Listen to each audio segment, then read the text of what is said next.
Assalamualaikum warahmatullahi wabarakatuh. Selamat berjumpa kembali kepada Bapak dan Ibu para pejuang PPG pada tahun 2022 ini. Mudah-mudahan selalu dalam keadaan sehat, sukses selalu dan selalu semangat dalam belajar, mempersiapkan diri untuk menghadapi pretest yang akan dilaksanakan pada tahun 2022 ini. Dan mudah-mudahan pada tahun 2022 ini Bapak dan Ibu bisa menjadi guru profesional. Soal-soal pretest PPG yang akan kita hadapi di tahun 2022 ini. Namun sebelumnya jangan lupa Bapak dan Ibu untuk klik like, subscribe, dan komen. Kemudian boleh Bapak Ibu bagikan jika pembahasan soal kali ini bermanfaat menurut Bapak dan Ibu, supaya teman-teman kita yang lain bisa sukses bersama kita untuk menjadi guru profesional. Kemudian cermin pendidikan juga mohon maaf kepada Bapak dan Ibu apabila nanti di dalam pembahasan ataupun di dalam menjawab pertanyaan-pertanyaan masih banyak yang kurang berkenan ataupun belum pas menurut hati Bapak dan Ibu, kami mohon maaf yang sebesar-besarnya karena terlalu banyaknya kesibukan dan kemudian mungkin dalam pembuatan pada saat kita menjawab ada kesalahan penginputan dan segala sesuatunya, kami mohon maaf dan mari kita koreksi bersama. Modul pedagogik di mana pada kali ini kita akan membahas pedagogik 1, konsep dasar rasional dan landasan ilmu pendidikan. Kemudian pedagogik 2, kita akan membahas mengenai tentang peran guru dalam pembelajaran abad 21. Terus kemudian pedagogik 3, kita akan membahas mengenai tentang pembelajaran yang inovatif. Kemudian pedagogik 4, kita akan membahas mengenai tentang perancangan pembelajaran inovatif. Di mana di dalam setiap modul ini kita akan melakukan tes formatif, ya, ada 10 soal di mana setiap pedagogik 1, 2, dan 3 terdiri dari 4 kali penayangan. Baik, langsung saja Bapak dan Ibu, mungkin Bapak dan Ibu sudah tidak sabar lagi.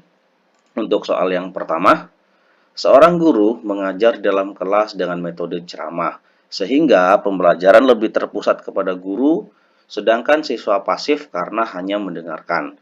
Hal tersebut termasuk dalam proses pendidikan yang beraliran. A. Behavioristik. B. Perennialisme. C. Humanisme. D. Esennialisme. Atau E. Rekonstruksi konisme. Nah, kita bahas untuk nomor 1 ini. Cermin pendidikan mengambil kesimpulan yaitu behavioristik. Mari kita bahas Bapak dan Ibu. Teori belajar terdiri dari 4, yaitu behavioristik, kognitif, konstruktivisme, dan humanistik. Nah, behavioristik adalah teori belajar yang mengedepankan perubahan perilaku siswa sebagai hasil proses pembelajaran. Terjadinya perubahan tingkah laku siswa ini diakibatkan oleh adanya interaksi antara stimulus dan respon. Kita lanjut untuk nomor 2. Tujuan pendidikan bangsa Indonesia itu pembentukan manusia yang ideal. Berikut ini implementasi sila kelima dalam pendidikan sebagai upaya pencapaian tujuan tersebut adalah: A. Guru mengarahkan peserta didik untuk taat terhadap Tuhan Yang Maha Esa. B. Orang tua memberi contoh kepada anak untuk tidak melakukan diskriminasi pada siapapun. C. Peserta didik diajarkan untuk mencintai dan mengkonsumsi produk dalam negeri. D. Pendidik mengikuti PPG untuk meningkatkan kreativitas dan profesionalisnya. E. Sekolah melakukan program kegiatan bakti sosial dengan melibatkan peserta didiknya. Mari kita jawab untuk nomor 2, yaitu cermin pendidikan mengambil kesimpulan. Untuk yang E, sekolah melakukan program kegiatan bakti sosial dengan melibatkan peserta didiknya. Mengapa demikian? Mari kita bahas. Implementasi dari nilai Pancasila sila kelima dalam pembelajaran adalah berdiskusi, penerapan ekstrakurikuler, peduli antar sesama, menumbuhkan sikap nasionalisme, yaitu peduli terhadap lingkungan serta disiplin. Jadi sikap nasionalisme, peduli terhadap lingkungan, yaitu bisa kita simpulkan untuk yang E. Sekolah melakukan program kegiatan bakti sosial dengan melibatkan peserta didiknya. Lanjut untuk nomor 3. Berikut ini contoh kegiatan yang tergolong ke dalam praktek pendidikan adalah: A. Ibu Ani sedang membaca buku psikologi pendidikan. B. Ibu Hani dan Pak Didi sedang berdiskusi tentang pengertian pendidikan. C. Pak Andi sedang mengajarkan konsep bangun ruang kepada peserta didiknya. D. Pak Budi sedang mencari ide untuk memotivasi peserta didiknya agar giat belajar. E. Pak Hajar sedang mendownload file materi pendidikan Pancasila. Cermin pendidikan mengambil kesimpulan untuk nomor 3 yaitu praktek adalah pelaksanaan secara nyata. Apa yang disebut dalam teori. Nah, di sini Pak Andi sedang mengerjakan konsep bangun ruang kepada peserta didiknya, yaitu mengajarkan. Sehingga kita bisa simpulkan untuk nomor 3 yaitu Pak Andi sedang mengajarkan konsep bangun ruang kepada peserta didiknya. Lanjut nomor 4. Sebagai humanis pendidik bukanlah berarti pembentukan manusia peserta didik oleh manusia lainnya atau pendidik. Sebab asumsinya bahwa manusia atau peserta didik adalah A. Manusia merupakan makhluk otonom. B. Pribadi yang berkembang dan berakal. C. Makhluk sosial yang dapat mempengaruhi satu sama lain. D. Makhluk yang memiliki moral sehingga dapat membedakan baik dan buruk. E. Makhluk religius yang diciptakan oleh Tuhan. Nah, cermin pendidikan mengambil kesimpulan yaitu manusia merupakan makhluk otonom. Kenapa demikian? Mari bahas. Sebagai makhluk otonom, manusia mempunyai kebebasan untuk menentukan sikap. Dengan kata lain, ia adalah makhluk yang mandiri. Kita lanjut, nomor 5. Seorang pendidik perlu memahami landasan pendidikan. Salah satu manfaat mempelajari landasan pendidikan bagi pendidik adalah A. Memahami berbagai karakteristik peserta didik sehingga memandang peserta didik sebagai pribadi yang unik. B. Menumbuhkan sikap berpikir kritis pendidik terhadap perkembangan peserta didik. C. Membantu pendidik dalam menentukan metode pembelajaran yang dapat atau yang tepat digunakan dalam situasi tertentu di kelas. D. Meningkatkan perkembangan pola pikir dan pola kerja pendidik tentang bagaimana seharusnya melaksanakan praktek pendidikan. E. Memahami berbagai pasal-pasal Undang-Undang Dasar dan peraturan yang berlaku di Indonesia terkait dengan pendidikan. Cermin pendidikan menyimpulkan yang D. Meningkatkan perkembangan pola pikir dan pola kerja pendidik tentang bagaimana seharusnya melaksanakan praktek pendidikan. Mengapa demikian? Mari bahas Bapak Ibu kita bahas. Di dalam meningkatkan sebuah pendidik perlu memahami landasan pendidikan. Di sini sudah dijelaskan sangat jelas sekali, itu meningkatkan perkembangan pola pikir dan pola kerja pendidik tentang bagaimana seharusnya melaksanakan praktek pendidikan yang kita lakukan di sekolah kita.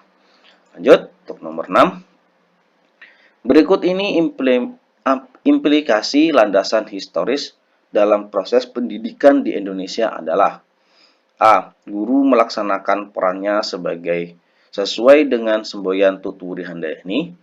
B. Kurikulum pendidikan dikembangkan dengan memperhatikan psikologi perkembangan peserta didik. C. Pembentukan komite sekolah sebagai bentuk kerjasama antar sekolah dengan masyarakat. D. Guru mengajarkan mata pelajaran bermuatan lokal sesuai dengan daerah tempat mengajarnya. E. Terdapat program bantuan operasional sekolah untuk sekolah-sekolah negeri. Ya, cermin pendidikan mengambil kesimpulan yaitu yang A. Guru melaksanakan perannya sesuai dengan semboyan Tutwuri Handayani. Mengapa demikian? Mari kita bahas Bapak dan Ibu. Tutwuri Handayani memiliki arti dari belakang seorang guru harus bisa memberikan dorongan dan arahan. Lanjut, untuk nomor 7. Pengertian landasan dibagi dua yaitu landasan fisik dan konseptual. Berikut ini yang termasuk dalam landasan konseptual adalah A. Kurikulum dan silabus. B. Pancasila dan UUD 1945. C. Kerangka berpikir. D. Desain bangunan. E. Tujuan pendidikan. Cermin pendidikan mengambil kesimpulan yaitu yang B. Pancasila dan Undang-Undang Dasar 1945. Kenapa demikian? Mari Bapak Ibu kita bahas. Landasan yang bersifat konseptual identik dengan asumsi, yaitu suatu gagasan, kepercayaan, prinsip, pendapat, atau pertanyaan atau pernyataan yang sudah dianggap benar, yang dijadikan titik tolak dalam rangka berpikir, melakukan sesuatu studi, dan atau dalam rangka bertindak, yaitu melakukan suatu praktek. Lanjut, nomor 8. Pendidikan harus dilakukan sesuai dengan tahap-tahap dan tugas perkembangan peserta didik. Oleh karenanya, pendidikan dilaksanakan dengan mengacu kepada landasan A. Psikologi pendidikan, B. Sosiologi pendidikan, C. Religi pendidikan, D. Ekonomi pendidikan, E. Ilmu pengetahuan dan teknologi. Cermin pendidikan mengambil kesimpulan yaitu psikologi pendidikan. Kenapa demikian? Karena psikologi pendidikan adalah studi sistematis tentang proses dan faktor yang berhubungan dengan pendidikan. Dari batasan di atas, terlihat bahwa ada hubungan yang sangat kuat antara psikologi pendidikan dan tindakan belajar. Lanjut, nomor 9. Sila pertama Pancasila adalah ketuhanan yang Maha Esa. Oleh sebab itu, pendidikan hendaknya bertujuan agar peserta didik beriman dan bertakwa kepada Tuhan yang Maha Esa. Hal tersebut merupakan contoh A. Landasan juridis, B. Landasan psikologis, C. Landasan religius, D. Landasan sosiologis, atau E. Landasan historis. Cermin pendidikan mengambil kesimpulan yaitu C. Landasan religius. Mengapa demikian? Landasan religius adalah sebagai upaya mengintegrasikan nilai-nilai agama dalam proses bimbingan dan konseling. Lanjut, nomor 10. Salah satu tripusat pendidikan bagi anak adalah keluarga.